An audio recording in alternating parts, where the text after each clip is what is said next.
लय का नियम। हर मनुष्य यह चाहता है कि उसका जीवन एक लय में रहे और एक लय में चले, परंतु ऐसा होना संभव नहीं है। माया हमें किसी न किसी तरह से घेर ही लेगी। अगर आप मन ही मन किसी के विषय में गलत सोचते हैं, तब भी एक तरह का कंपन या तरंग पैदा होती है। यह कंपन अपने भीतर संदेश लिए इस ब्रह्मांड को आपके और आपके विचारों के बारे में बताती है, और मुआवजे के नियम के अनुसार यह ब्रह्मांड आपको फल देता है। ज्यादा से ज्यादा सकारात्मक बने रहने की कोशिश करें। है लिंग का कानून। लिंग का कानून इस ब्रह्मांड के अनुशासन और अनेकता में एकता को दर्शाता है। यह पूरी सृष्टि पुल्लिंग और स्त्रीलिंग के मेल से बनी है। इस पूरे ब्रह्मांड में हर एक चीज के दो पहलू हैं, जिसमें एक पुरुष और एक स्त्री है। जीवन जीने के लिए इन दोनों को एक समान अधिकार के साथ बना रहना जरूरी है।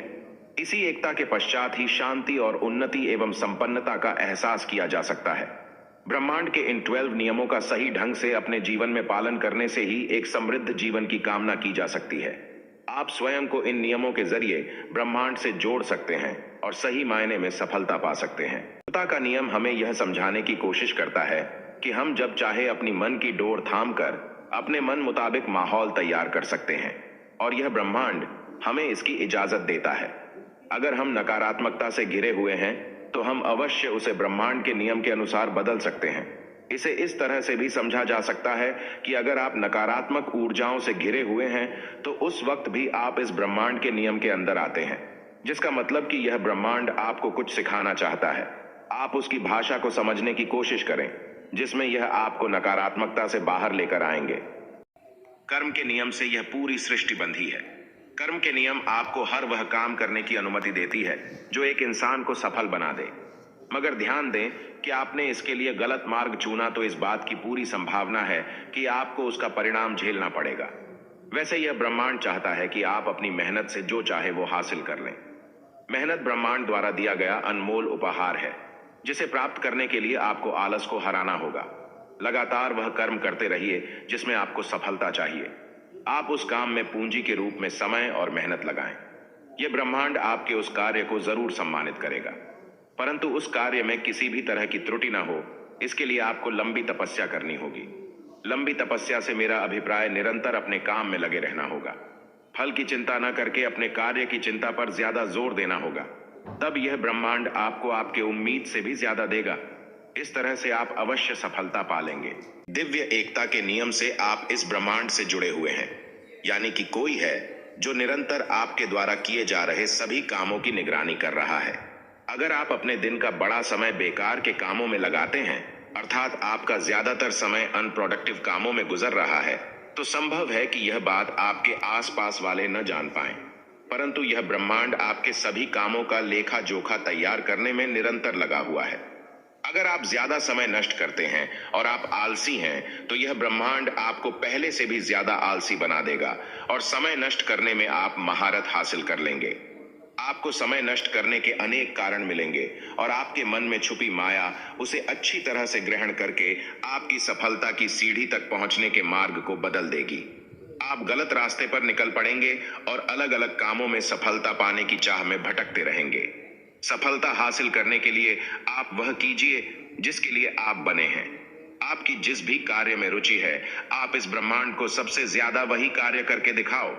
समय के साथ जब यह ब्रह्मांड इस बात को जान लेगा कि आप अपने कार्य में ज्यादा मन लगा रहे हैं, तो यह स्वतः आपके आलस को कम करना शुरू कर देगा, जिससे आपको पहले से ज्यादा अपने काम में मन लगना शुरू हो जाएगा। इस दौरान संभव है कि कर्मा के नियम के अनुसार यह ब्रह्मांड आपकी परीक्षा लेगा। आप कई तरह से परेशान हो सकते हैं, परंतु वे परेशानियां इसलिए आपके जीवन में आईं क्योंकि आपने अतीत में कुछ गलत किया था। समय नष्ट करना भी उन्हीं गलतियों का हिस्सा है। अगला कंपन का नियम। कंपन का नियम यह बतलाता है कि ऐसा कई बार होता है जब हम उत्साहित होते हैं या खुश होते हैं, तो आसपास का माहौल प्राकृतिक तरीके से खुशनुमा बन जाता है, और इसके विपरीत भी वही होता है। जब हम उदास होते हैं या टेंशन में होते हैं, तो माहौल भी उदासी का बन जाता है। टेंशन में होने के कारण चीजें क्रमहीन और जटिल होने लगती हैं और हमारा दिमाग क्रोध एवं गलतफहमी का शिकार हो जाता है। खुश रहना एक कला नहीं, बल्कि एक कार्य है जिसका प्रयास मनुष्यों को दिन भर करते रहना चाहिए। उन साधनों का पता लगाना अनिवार्य है जिससे खुशी मिलती है। कोशिश करें कि जो वस्तु आपको सबसे ज्यादा खुशी दे रही है वह भौतिक न होकर आध्यात्मिक हो। आध्यात्मिक खुशी लंबे समय तक बनी रहती है और कई अनचाही और अनदेखी आने वाली समस्याओं को दूर करने के काम आती है। खुश रहने का प्रयास करने से और भी अनेक तरह की खुशियां आकर्षित होती हैं। इस तरह से आपका ब्रह्मांड के साथ रिश्ता और गहरा हो जाएगा। खुशी एक खास कंपन पैदा करती है और बेवजह भी खुश रहने का प्रयास करने से आप अपने ऑरा से नकारात्मकता का सफाया कर देते हैं।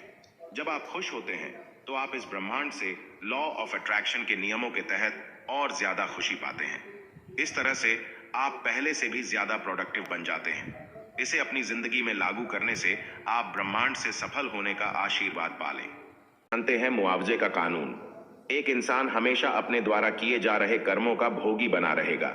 इस बात से फर्क नहीं पड़ता कि वह इंसान अच्छा कर्म करता है या बुरा, या फिर उसका कर्म बड़ा है या छोटा, प्रत्येक इंसान अपने कर्मों को भोगेगा। इसे ही मुआवजे का कानून कहते हैं। जो कुछ भी आप दूसरों को देंगे, बदले में आपको भी वही मिलेगा। अगर आपकी भावना किसी को परेशान करने की है तो आपको भी उस परेशानी का किसी अन्य रूप में सामना करना होगा। अगर आप किसी की सर्वोत्तम भावना से सेवा करते हैं तो आपको भी यह ब्रह्मांड सर्वोत्तम उपहार देगा। सृष्टि में संतुलन बनाए रखने का यही तरीका है, क्योंकि हम हर स्थिति में ब्रह्मांड से जुड़े और उसके नियमों के अंदर आते हैं। अब बात करते हैं कारण और प्रभाव का नियम। हर क्रिया की बराबर और उलटी प्रतिक्रिया होती है। कारण और प्रभाव का नियम इसी से जुड़ा हुआ भी है। यह सभी कानूनों का कानून है। आप जैसा बोएंगे वैसा काटेंगे। इसे ही कर्मा का नियम कहा जाता है। कारण और प्रभाव का नियम सीधे रूप से कर्मा के नियम से चलता है। आपके प्रत्येक विचार, संवेदना और भावना जब भी बाहर की दुनिया पर अपना प्रभाव डालती हैं, तो उसके अनुरूप प्रतिक्रिया भी होती है। परंतु कई बार हम अच्छा काम करते हैं, इसके बावजूद भी हमारे साथ बुरा हो जाता है। ऐसा क्यों?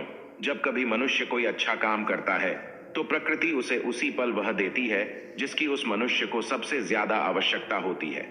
अच्छा काम करते हुए बुरे परिणाम को भोगना इस तरफ संकेत देता है कि प्रकृति हमें हमारे पुराने बुरे कर्मों को भोगने का अवसर देती है, जिससे हमारे पुराने दोष कम होने लग जाते हैं। जब कर्म आपको सभी दोषों से मुक्त कर देता है, तब जाकर आपको आपके द्वारा किए जाने वाले अच्छे कामों का तत्काल अच्छे परिणाम मिलने शुरू हो जाते हैं। तो यह जरूरी है कि आप ज्यादातर इस दुनिया में अच्छे कामों को करते हुए समय गुजारें। निरंतर कर्म करना जरूरी है, अन्यथा यह ब्रह्मांड आपकी गिनती कर्म न करने वाले लोगों में करेगा, और ऐसे लोगों को यह ब्रह्मांड कोई उपहार नहीं देता। अच्छा काम करने से शुरू में परेशानियां आती हैं। ये परेशानियां आपके पुराने कर्मों का ही परिणाम होता है। सफलता पाना इतना आसान है जिसकी कोई कल्पना भी नहीं कर सकता। बस जरूरत है तो उस काम में ज्यादा समय देने और धैर्य बनाए रखने की।